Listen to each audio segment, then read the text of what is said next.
அனைவருக்கும்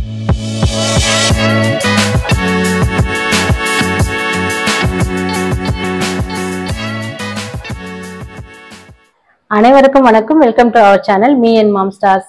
நம்ம சேனலை புதுசா பாக்குறவங்களா இருந்தா சப்ஸ்கிரைப் பண்ணிக்கோங்க, கூடவே பெல் பட்டனை பிரஸ் பண்ணிக்கோங்க. இன்னைக்கு நம்ம சேனல்ல காரைக்குடி மிளகு வறுவல் செய்ய போறோம். வாங்க எப்படி செய்யுதுன்னு பார்க்கலாம்.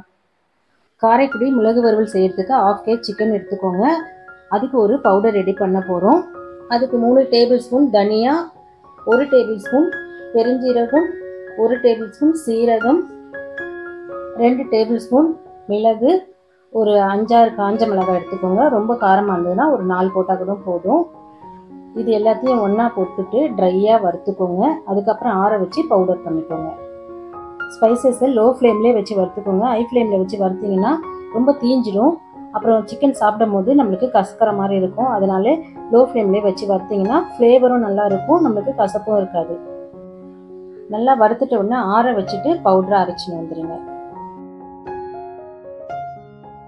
இப்போ செட்டிநாடு சிக்கன் ரெடி பண்ண போகிறோம். அதுக்கு ஒரு கடாயில் 3 டேபிள் ஸ்பூன் ஆயில் ஊற்றிக்கோங்க. 2 ஏலக்காய், 4 கிராம்பு, கொஞ்சமாக பட்டையை போட்டு நல்லா பொரியட்டும். அதுக்கப்புறம் பொடியை கட் பண்ண ஆனியனை போட்டு கோல்டன் ப்ரௌன் வர வரைக்கும் வதக்குங்க. 1/2 kg சிக்கன் எடுத்துக்கிறதுனால ஒரு 2-3 ஆனியன் பெருசாக இருந்தாலும் பரவாயில்ல, அதை நல்லா பொடியாக ஃபைனாக கட் பண்ணிக்கோங்க. அதுக்கப்புறம் போட்டு நீங்கள் வதக்குனீங்கன்னா நல்லா கோல்டன் ப்ரௌனாக ஆகும். இது கூடவே பொடியாக கட் பண்ண இஞ்சி பூண்டு போட்டு நல்லா அதையும் ஃப்ரை பண்ணுங்க. இது எல்லாத்தையும் நான் சாப்பரில் போட்டு தான் கட் பண்ணேன். அப்போ தான் நம்மளுக்கு இந்த மாதிரி புடிசாக கிடைக்கும். உங்களாலே கத்தியாலே கட் பண்ண முடிஞ்சால் கூட இந்த மாதிரி புடிசாக கட் பண்ணிக்கோங்க. இப்போ இஞ்சி பூண்டு ஆனியன் எல்லாமே நல்லா வதங்குது. அதுக்கப்புறமா நம்ம தக்காளி போட போகிறோம். நான் ஒரு பொடியாக இருக்கிற ஒரு 5 தக்காளி எடுத்து ரவுண்டாக கட் பண்ணி போடுறேன். நீங்கள் எந்த தக்காளி இருந்தாலும் ஒரு 2 போடுங்க, கரெக்டாக இருக்கும். தக்காளியை சேர்த்துட்டு கூடவே தேவையான அளவுக்கு கல் உப்பை சேர்த்துக்கோங்க. தக்காளி நல்லா வதங்கணும்னு அவசியம் கிடையாது. ஏன்னா சிக்கனை நம்ம 20 நிமிஷம் வேக வைக்க போகிறோம். அது கூட தக்காளி நல்லா வதங்கிடும். காரைக்குடி மிளகு வறுவலுக்கு கரம் மசாலா, மிளகாத்தூள் எதுவுமே சேர்க்கக்கூடாது.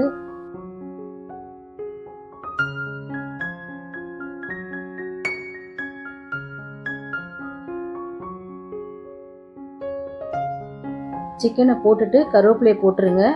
போட்டுட்டு சிக்கன் முழுகிற அளவுக்கு தண்ணி ஊற்றி நல்லா மிக்ஸ் பண்ணிவிட்டு மூடி போட்டு விட்டுருங்க. 10 நிமிஷம் ஹை ஃப்ளேமில் வச்சுருங்க. அதுக்கப்புறமா 10 நிமிஷம் லோ ஃப்ளேமில் வச்சு சிக்கனை நல்லா வேக வைங்க.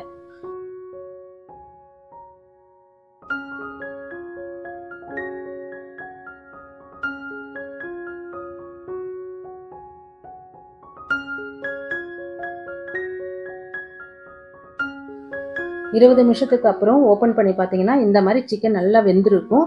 அதுக்கப்புறம் நம்ம ஸ்பைசஸ் பவுடரை ஆட் பண்ணி அதை ஒரு 5 நிமிஷம் லோ ஃப்ளேமில் வச்சு நல்லா மிக்ஸ் பண்ணுங்கள். இந்த கலர் நான் காட்டுற அந்த கருப்பு கலர் வர வரைக்கும் நல்லா மிக்ஸ் பண்ணுங்கள். நம்ம காரத்துக்கு பெப்பர் மட்டும் தான் அதிகமாக சேர்த்துருக்கோம். அதனால தான் நம்மளுக்கு இந்த கலர் கிடச்சிருக்கு. டேஸ்ட்டும் பெப்பரோட டேஸ்ட் மட்டும் தான் நம்மளுக்கு தூக்கலாக தெரியும். இந்த மாதிரி ஹோட்டலில் வாங்கி சாப்பிட்ணுன்னு நினச்சா விலையும் ஜாஸ்தியாக இருக்கும். அப்புறம் ஹைஜீனிக்காக செய்வாங்களா, எந்த ஆயிலில் செய்வாங்கன்னு நம்மளுக்கு தெரியாது. முடிஞ்ச அளவுக்கு வீட்டிலே செஞ்சு சாப்பிடுங்க.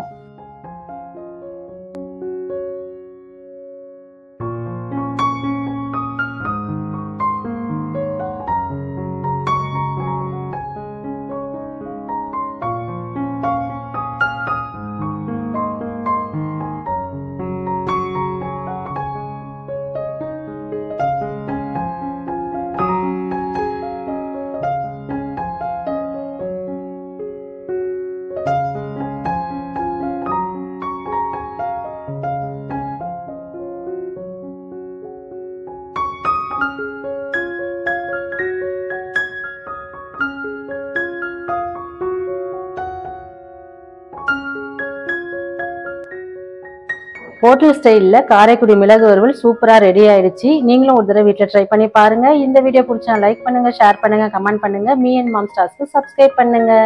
சுவையா சமைங்க, அளவா சாப்பிடுங்க. தேங்க்யூ.